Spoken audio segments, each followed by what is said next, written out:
Hi friends, இப்போ Pandya stores பார்க்க போகிறோம். பாண்டிய ஸ்டோர்ஸில் நம்ம தங்கமயில் இருக்கே, அவங்க படுற பாடு தாங்க முடியலங்க. ஃபோன் எடுக்கக்கூடாதுன்னு இவங்க சொன்னதுலேருந்து சரவணன் ஒரு பக்கம் ஃபோன் மேலே ஃபோன் அடிச்சிட்ருக்காரு. என்ன அவசரமோன்னு சொல்லிட்டு ஃபோன் எடுத்தா, உன் ஆஃபீஸ்க்கு வெளியே தாம்மா நிற்கிறேன், நீ மீட்டிங் முடிச்சுட்டு வான்னு சொல்கிறாங்க. மாமா மீட்டிங்குள்ளே இருக்கேன் மாமா, நீ என்ன மீட்டிங் வேணா இருமா, நீ முடிச்சுட்டு வாமா அப்படிங்கிறாங்க. ஐயோ எப்பட்றா இவன்ட்ட சொல்கிறது அப்படின்னு சொல்லிட்டு இவங்க பொறுமையாக பார்த்துட்ருக்காங்க. மணி 8 மணி ஆயிடுச்சுங்க.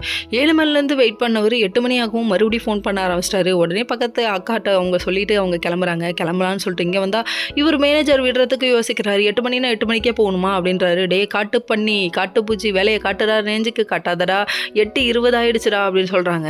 ஆமாங்க, சொன்ன டைமிங்க்கு விட்டா தான் என்ன, எப்படி விடுவாங்க? மேலே 10 நிமிஷம் இருந்தால் அவங்களுக்கு தானே லாபம்னு நினைக்கிறாங்க. அடுத்தவங்களோட உழைப்பை மட்டும் திருடுறீங்களேடா, அதுக்கான அமௌண்ட்டை கொடுத்தா கொஞ்சம் நல்லா தானே இருக்கும் அப்படிங்கிற மாதிரி இருக்குது. சரி, எந்த தொழிலாளி மனசாக தான் இவங்க புரிஞ்சுக்கிறாங்க அப்படிங்கிற மாதிரி இருக்குது. என்னைக்கு தொழிலாளியை ஒழுங்காக நடத்துகிறாங்களோ அன்னைக்கு தான் இவங்க முன்னேறுவாங்கன்னு இவங்களுக்கே தெரிய மாட்டேங்குது. எப்படியா மேனேஜரை சமாளிச்சுட்டு இவங்க வெளியே நின்னா சரவணன் ஒரு பக்கம் வாசல்லே நிற்கிறாரு. அவருக்கு தெரியாமல் கதவு மெல்ல அப்படி சொல்லிட்டு குனிஞ்சு போகிறாங்க. அதுக்கப்புறம் கஷ்டப்பட்டு அவங்களுக்கு தெரியாமல் இந்த வழியாக வந்தால் என்னம்மா இங்கேருந்து வரேன்னு சொல்லி கேட்குறாங்க.